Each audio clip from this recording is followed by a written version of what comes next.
Olá, boa noite, queridos e queridas, os acompanhadores do culto do Evangelho da Noite.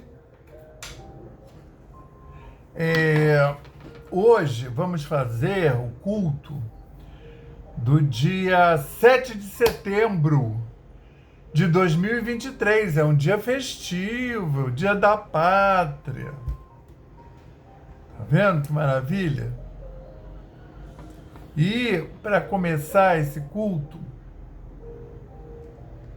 nós vamos fazer a leitura daquela página de ambiência que desta vez é do livro Fonte Viva. O fundo está até combinando aqui com a capa. Mas tu não tinha percebido isso não, tá? Isso daí é aleatório. E a lição, deixa eu botar a luz mais para cá. A lição é a 19, apacenta. Deixa eu ver um negócio aqui. Tá. Apacenta. Apacenta as minhas ovelhas. Jesus em João, capítulo 21, versículo 17. Significativo é o apelo do divino pastor ao coração amoroso de Simão Pedro, para que lhe continuasse o apostolado. Observando a humanidade, o seu intenso rebanho, Jesus não recomenda medidas drásticas em favor da disciplina compulsória. Nem gritos, nem xingamentos. Nem cadeia, nem forca. Nem chicote, nem vara. Nem castigo, nem imposição, nem abandono aos infelizes, nem flagelação aos transviados, nem lamentação, nem desespero. Pedro, apacenta minhas ovelhas. Isso equivale a dizer, irmão, sustenta os companheiros mais necessitados que tu mesmo. Não te desanimes perante a rebeldia, nem condenes o erro do qual a lição benéfica surgirá depois. Ajuda ao próximo ao invés de vergastá-lo. Educa sempre, revela-te por trabalhador fiel. Se exige para contigo mesmo e ampara os corações enfermiços e frágeis que te acompanham os passos. Sê exigente para contigo mesmo e ampara os corações enfermiços e frágeis que te acompanham os passos. Se plantares o bem, o tempo se incumbirá da germinação, do desenvolvimento, da florescência e da frutificação no instante oportuno. Não analises destruindo. O inexperiente de hoje pode ser o mentor de amanhã.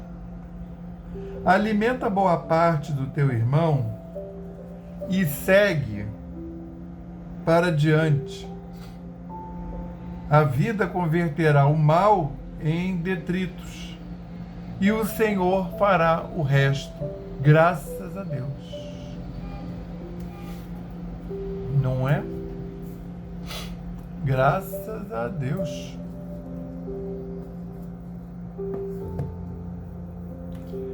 graças ao Cristo de Deus e graças ao Espírito Santo de Deus.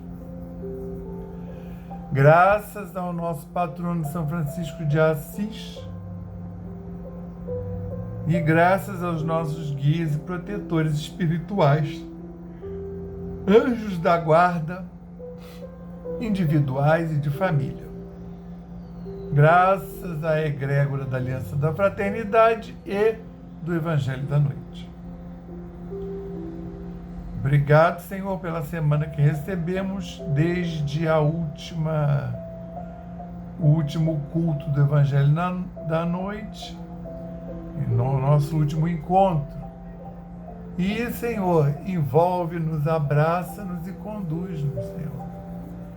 Agora, hoje e sempre, de forma que possamos cada vez mais acertar, de forma que nessa noite possamos ser visitados por essa equipe do Evangelho da Noite e possamos ter os nossos lares físicos e espirituais sanitizados, reharmonizados e reenergizados. Que possamos ter os nossos corpos, que são os nossos templos, também reharmonizados e reenergizados e sanitizados. Senhor, que esse culto possa beneficiar todos aqueles que estão no alcance dele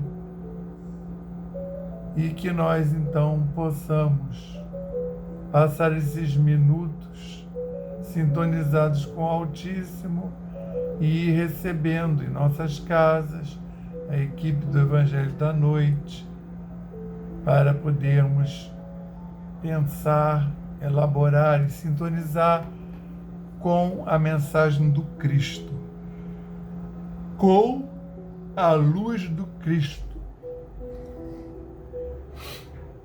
Que nós possamos realmente estar de janelas e portas abertas para essa equipe espiritual que ao final vai nos beneficiar com o passe fluídico terápico e com a fluidificação da água.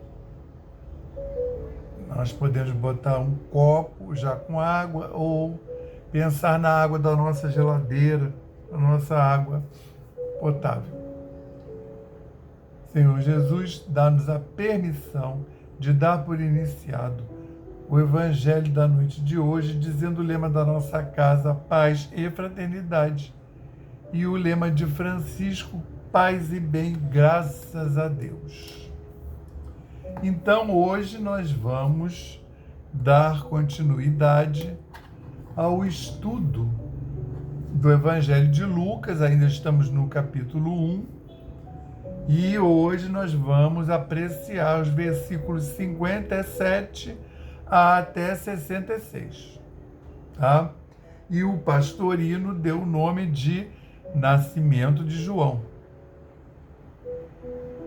Como vocês vão ver, é um nome muito pertinente, porque, nós vamos efetivamente observar esse momento de Isabel, Zacarias e Maria, que está lá até o nascimento de João. Maria que só soube que Isabel estava grávida, e já no 6º mês, porque o anjo Gabriel, ao dar a notícia para Maria, ele disse: sua prima também Isabel está grávida, vai dar à luz também a um enviado por parte do Espírito Santo, e também engravidou de forma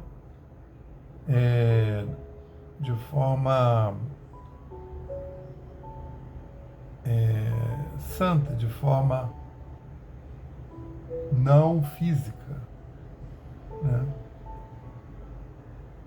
Porque o anjo fala isso quando Maria argumenta com o anjo, mas eu não conheço o homem.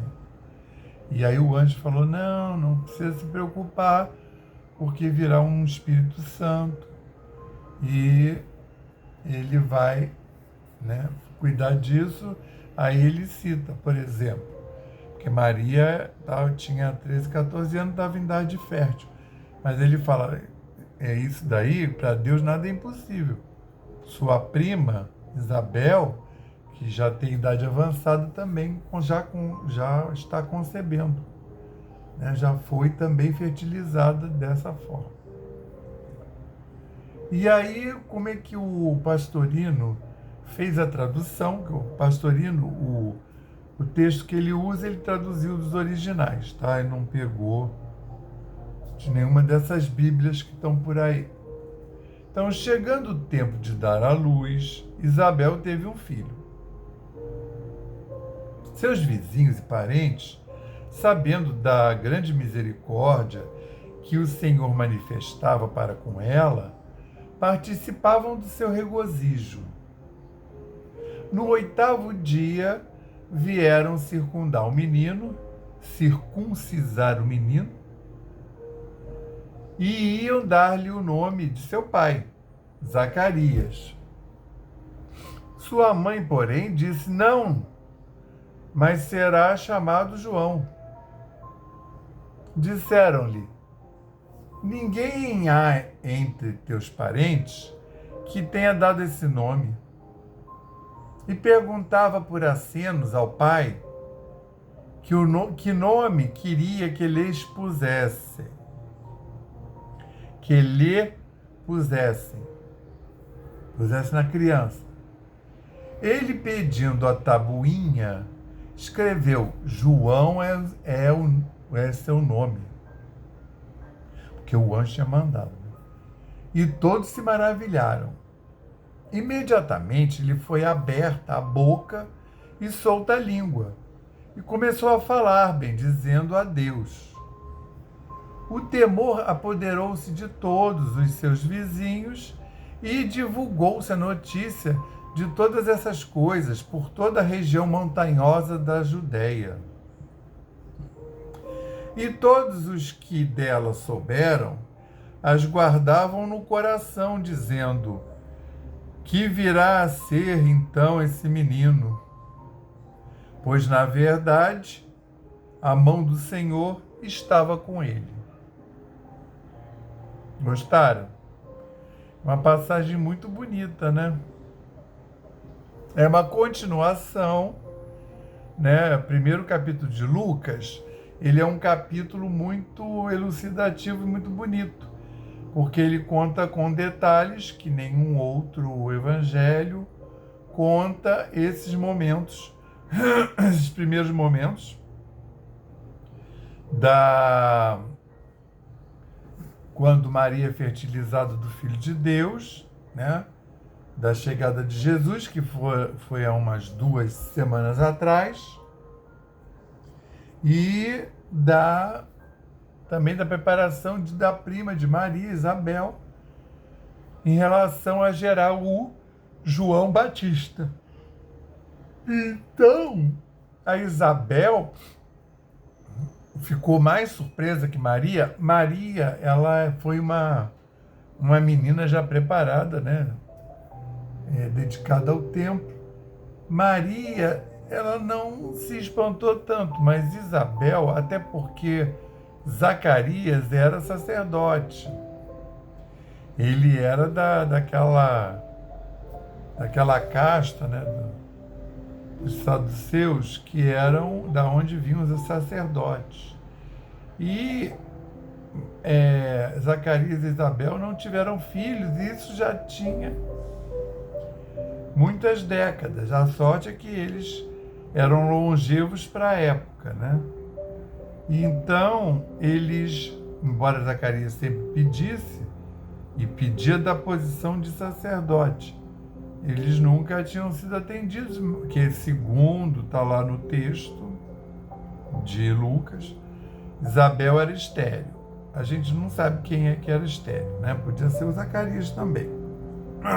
Então, o fato é que aí eles são, vamos botar, sob o ponto de vista deles, eles são aquinhoados, presenteados com o filho, como era da tradição da época, né? Eles foram abençoados. A pessoa ter um filho, então assim, nas suas diversas etapas, né? Gerar o filho, a criança vingar, nascer, crescer, você recebeu um presente de Deus, tá? Que é mais uma pessoa na família para batalhar junto. E aí cada filho é um presente. Você vai encarando como mais uma bênção. É uma pessoa rica, muito abençoada. Então nessas comunidades rurais, nessa daí, o filho era uma bênção. Então, não era problema ter 10 filhos, 12 filhos. Né? A gente sabe como é que funciona, né? Na verdade, a mulher estava sempre grávida, não tinha método anticoncepcional, eles não sabiam como coibir, a mulher estava sempre grávida, aí, eventualmente tinha um aborto espontâneo, né? Um ano nascia natimorto, ou então a pessoa nascia e morria 5 anos depois, enfim, no final das contas ficava com 10, 12, né? Durante todo o período fértil da mulher. Como ela estava sempre engravidando, a menopausa vinha mais cedo, mas o mais provável é até que ela nem chegasse na menopausa, assim como o marido também não ia envelhecer muito, porque a idade média na época das pessoas era em torno de 30 e poucos anos, tá? Então, por exemplo, o José já é considerado velho, porque ele vem de segundo casamento, ele tinha 28, 29. Então ele é considerado velho porque ele já viveu o que as pessoas na época costumavam viver. E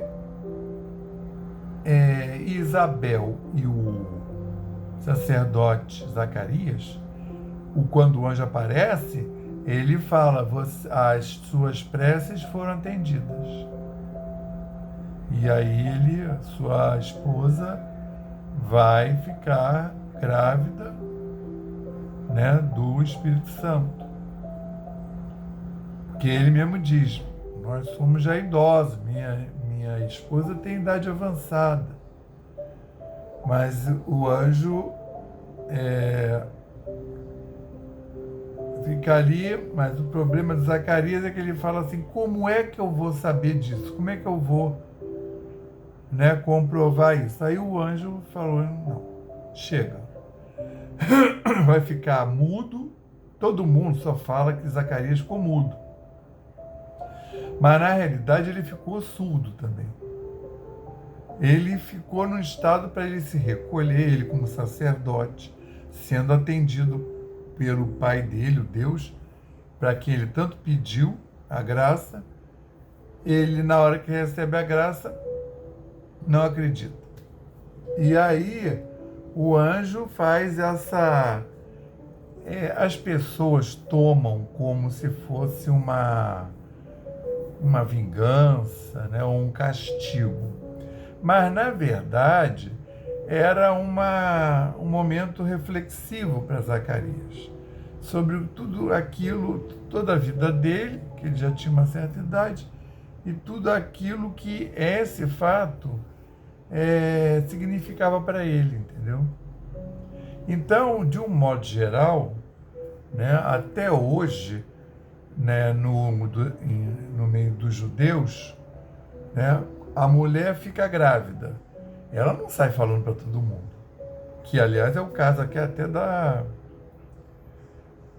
Isabel, né? Eles não saíram contando para todo mundo, não. Zacarias se recolheu. Repara lá a narrativa.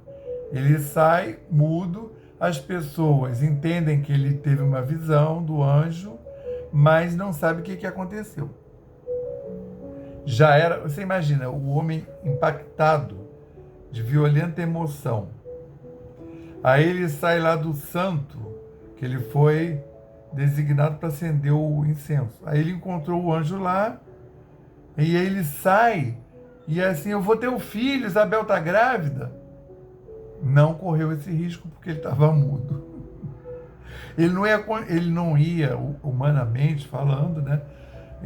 Eu acho, aguentar 9 meses, né? Mesmo que ele aguentasse ali no primeiro momento, até porque ele não tinha certeza da visão, né? Na cabeça dele, né? Ele não tinha certeza se aquilo ia se realizar, nunca viu aquilo na vida. Era sacerdote, mas assim, o sacerdote ele lida com muitas coisas mundanas, né? Mesmo os padres atualmente, os padres, os rabinos, esse aspecto do divino, eles não lidam no dia a dia, eles lidam com, claro, de maneira sutil, eles devem ter um monte de sinais e um monte de resposta a coisas que eles perguntam para a espiritualidade, mas não tão ostensivo, entendeu? A gente está numa época em que está se estabelecendo esse diálogo do homem com o mundo espiritual. Então, não é trivial, embora o anjo Gabriel vá aparecer aí para um bocado de vezes, não era trivial as pessoas ficarem vendo o anjo, né?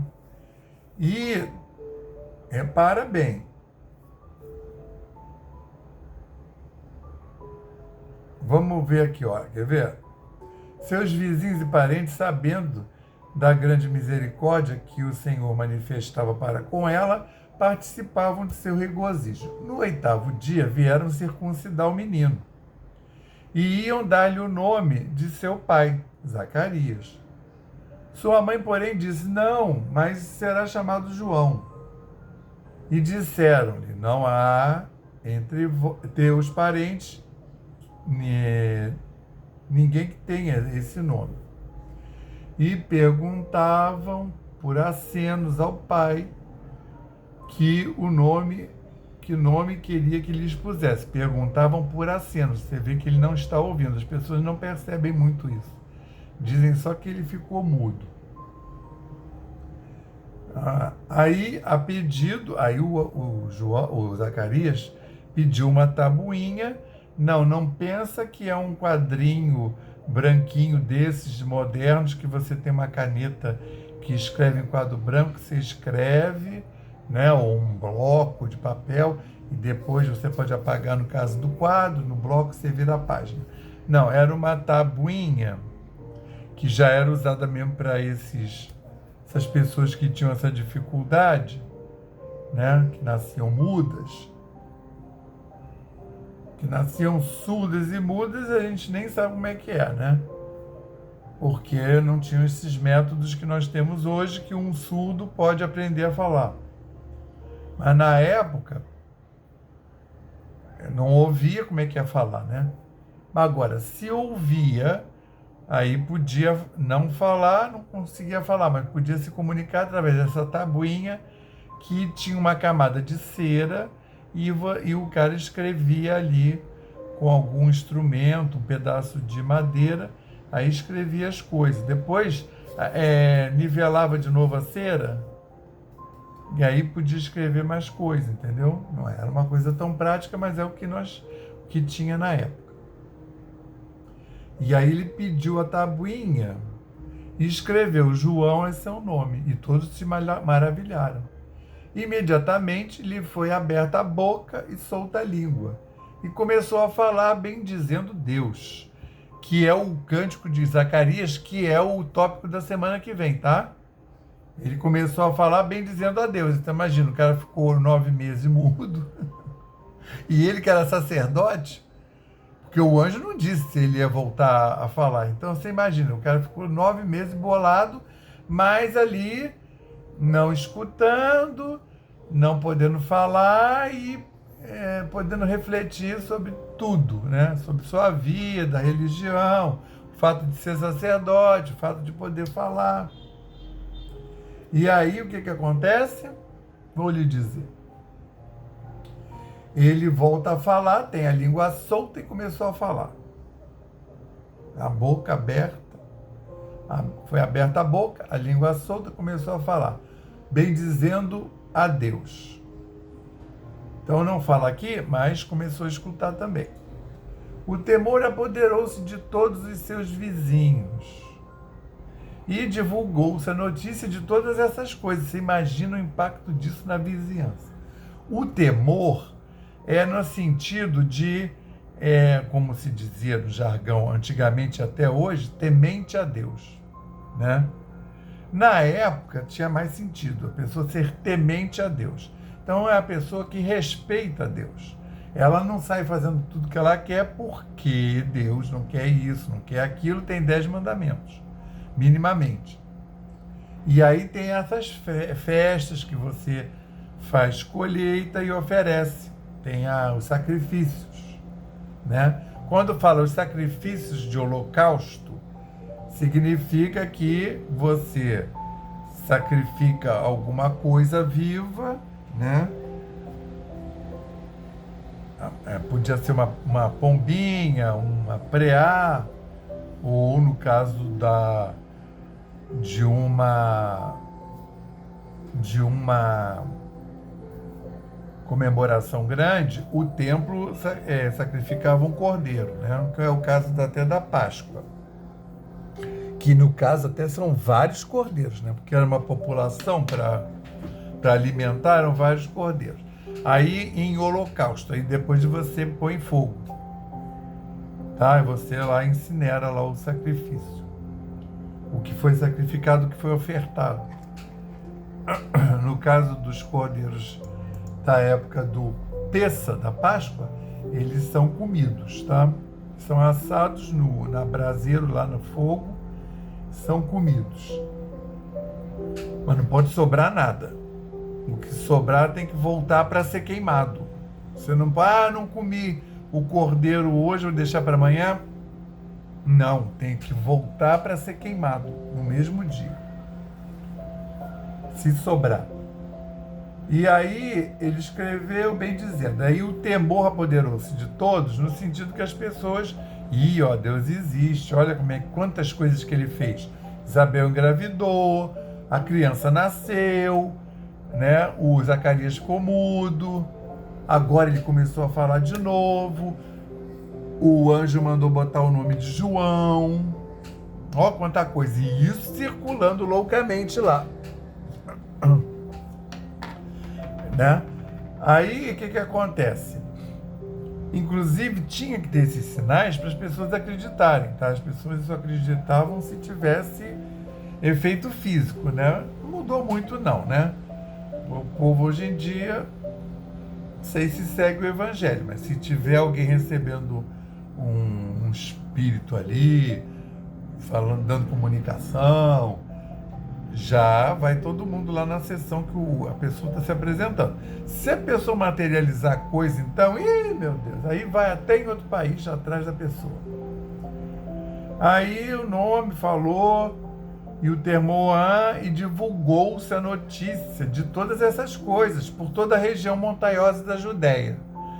Pastorino vai chamando atenção a essas marcações, que é no sentido de se elevar do comum. Eram efeitos, fatos de uma outra ordem na região montanhosa da Judéia. Que quando diz o Cristo vai subir a montanha, está dizendo o quê? Que o Cristo, para se conectar com o Pai, ele se elevou. O Cristo se recolheu ao seu templo, a si mesmo.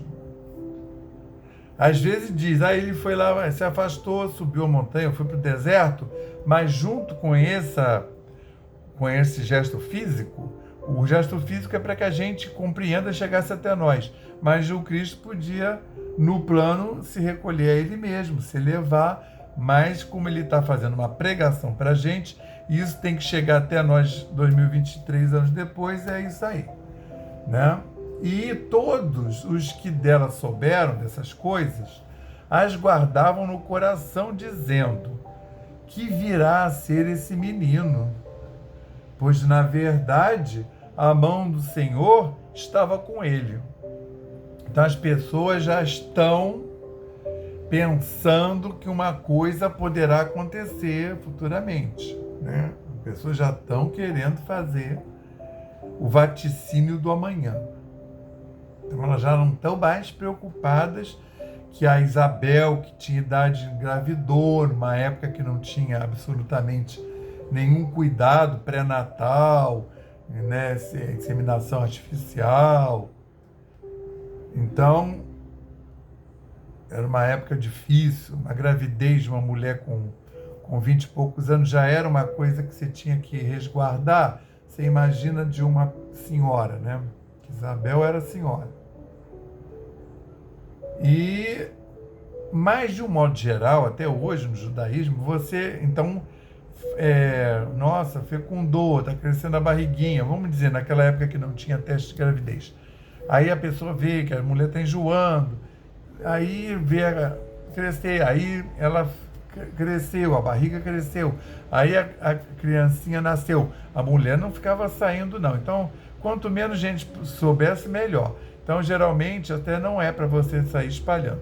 Aí pode, hoje em dia, modernamente, pode dizer depois do 3º mês. Você vê, né, como é que é a inteligência, né, espiritual, ela tem um pé no material.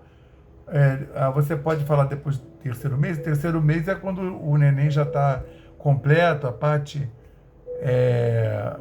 neuronal, as conexões foram feitas, ou seja, a reencarnação já está mais solidificada. Ou seja, agora você pode contar para pessoas que a vibração lá que as pessoas vão jogar vão influenciar menos, entendeu? É uma sabedoria, né? E o nome, né, na tradição judaica, você só diz depois que nasceu. O pai e a mãe vão escolher, mas não vão falar para ninguém, porque o nome é o mantra da criança. Entende? Então, para não ficar o povo falando com vibrações alheias a do pai, da mãe e da criança. A criança nem sabe o nome ainda. Vai saber como espírito lá do outro lado. Entende isso? Como é que é sério? Do que está sendo narrado? Olha só as tradições. E aí, tanto é que o pessoal lê isso aqui batido, né? Sua mãe, porém, no 8º dia, vieram circuncidar o menino e iam dar-lhe o nome de seu pai Zacarias. Então, ou seja, até o 8º dia, o povo não sabia qual era o nome que ia dar. Como Zacarias não estava falando, eles iam dar o nome de Zacarias. O pastorino comenta que não era hábito. Era assim, pelo menos depois da... Inclusive era assim, por exemplo, Pedro Curtidor, que é o que faz, tem um lugar a profissão dele é curtir o couro, né? Ou então, fulano, ele era o nome da pessoa, do pai, com a profissão, porque provavelmente essa criança ia herdar essa profissão. Então já ficava, até era uma coisa prática, já ficava com o nome do pai, né? Então João Carpinteiro, por exemplo, poderia ser, né? Porque as comunidades eram pequenas e você não tinha uma concorrência, ter 3, 4 carpinteiros. Aquele ali faz a carpintaria da comunidade, o outro faz sapato, o outro cria as cabas para ter o couro. Aí uma outra pessoa curte o couro. Aí trata, isso dá uma trabalheira danada, fede horrores. Então, não é a mesma pessoa que cria a caba, não é a que faz o cortiço, não, tá? O que curte, pode até colorir eventualmente, enfim, né? Quem faz tecido, quem faz roupa, era assim. Então, o sobrenome geralmente era a própria atividade da família, do pai. E aí, tanto é que eles falam, quando a Isabel, que está falando, fala, será chamado João, porque o Zacarias já tinha falado para ela. Disseram, ninguém há entre teus parentes que tem esse nome. Então você vê, não era hábito mesmo, né? Colocar nomes. Ninguém há. E perguntavam por acenos ao pai, que nome queria que lhe pusessem. Aí o pai escreveu lá naquela tabuinha de cera ou de sebo, né? Também podia ser sebo. João é o seu nome. E aí todos se maravilharam. Alguns falsamente, né? Ainda devem ter ficado assim, coisa estranha, né? João. Imediatamente foi aberta a boca e solta a língua. Então, são marcações, são os sinais para dizer que essa criança não era qualquer criança, né? Aí o temor poderoso dos vizinhos, e a notícia se espalhou por toda a Judéia, porque o pessoal começou e todos souberam, todos os que dela souberam, as guardavam no coração. Isso é uma outra tradição, uma frase, saber de cor, vem daí. Guardavam num sentimento, entendeu? Num lugar resguardado. E aí que virá a ser esse menino, pois na verdade a mão do Senhor estava com ele. Ou seja, essa criança, inegavelmente, é uma criança abençoada por Deus. Então, agora nós vamos passar para o nosso passe fluídico-terápico, quando vamos nos colocar confortavelmente na cadeira e seguir mentalmente esse mantra, imaginando que você está recebendo dos seus anjos guardiões e dos seus mentores espirituais esse passe fluídico terápico. Elevemos mais uma vez os nossos pensamentos ao Pai e confiemos. Nós pedimos ao Cristo para que possam os nossos amigos espirituais, juntamente com os protetores de cada um aqui presente, realizar através deste passe fluídico terápico o tratamento particularizado de acordo com as necessidades que cada um apresenta. Que seja suavemente depositado em nosso corpo fluídico, mental e físico o remédio advindo das camadas superiores da vida, tão bem preparados por corações amorosos para nos atender.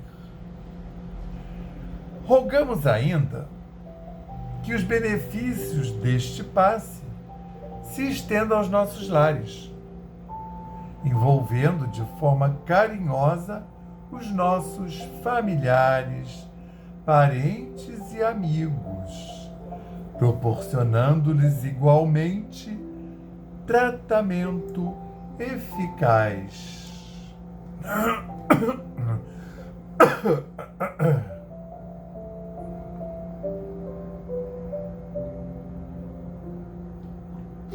Intimamente pedimos forças para desenvolver em nós coragem, discernimento, paciência e bom ânimo em nossa lida diária, nos colocando agora na posição de receptores abertos à boa influência do alto, alentando a nossa consciência de que somos seres oriundos e viventes no universo de Deus. Agradecemos a nossa coexistência com o nosso próximo e a atual reencarnação, que nos colocou em contato com os elementos indispensáveis às nossas necessidades de evolução, rogando inspiração para que possamos aproveitar a oportunidade da mesma para exercitar o perdão e a busca sincera pela harmonização íntima, sem deixar de atender aos reclames da lei de progresso e evolução. Finalmente pedimos equilíbrio moral e emocional, inspiração nos padrões do Evangelho, para que possamos solucionar com os nossos esforços os problemas que nos envolvem, resignação positiva sem estagnação, compreensão para agir com amor, ação sem ser subserviente, proteção, forças para manter a vigilância maior e disposição para realizar a nossa reforma maior, graças a Deus. Graças a Deus, graças ao Cristo de Deus e graças ao Espírito Santo de Deus. Graças ao nosso patrono, São Francisco de Assis, à egrégora da Aliança da Fraternidade e do Evangelho da Noite. Graças aos nossos guias e protetores espirituais, anjos da guarda e todos aqueles queridos trabalhadores do Evangelho da Noite que realmente realizam esse culto no plano espiritual e visitam a todos nós, beneficiando-nos.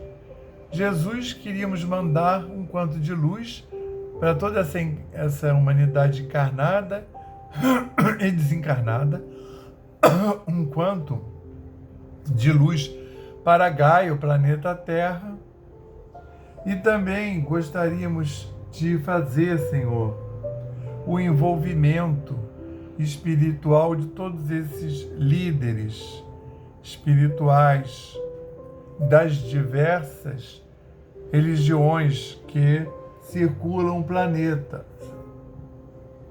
Que todos possam, Senhor, serem envolvidos pelas egrégoras de suas religiões para que possam ter palavras assertivas e ações assertivas.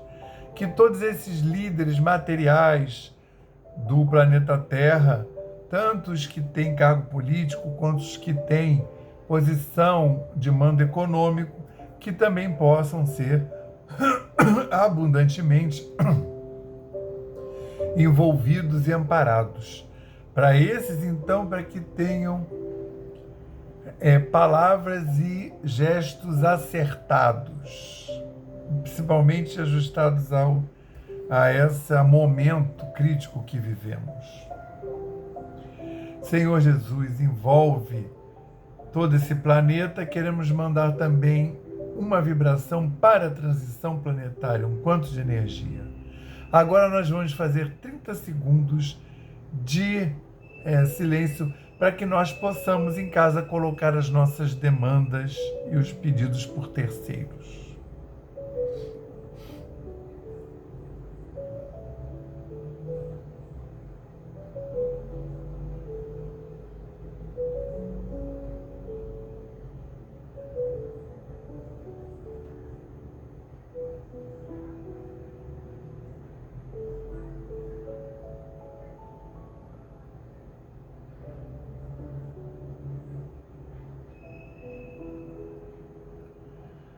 Nosso Senhor Jesus Cristo, dá-nos a permissão para dar por encerrado o Evangelho da noite de hoje, dizendo no lema da nossa casa, paz e fraternidade, e o lema de Francisco, paz e bem. Uma excelente semana para todos, na paz do Cristo.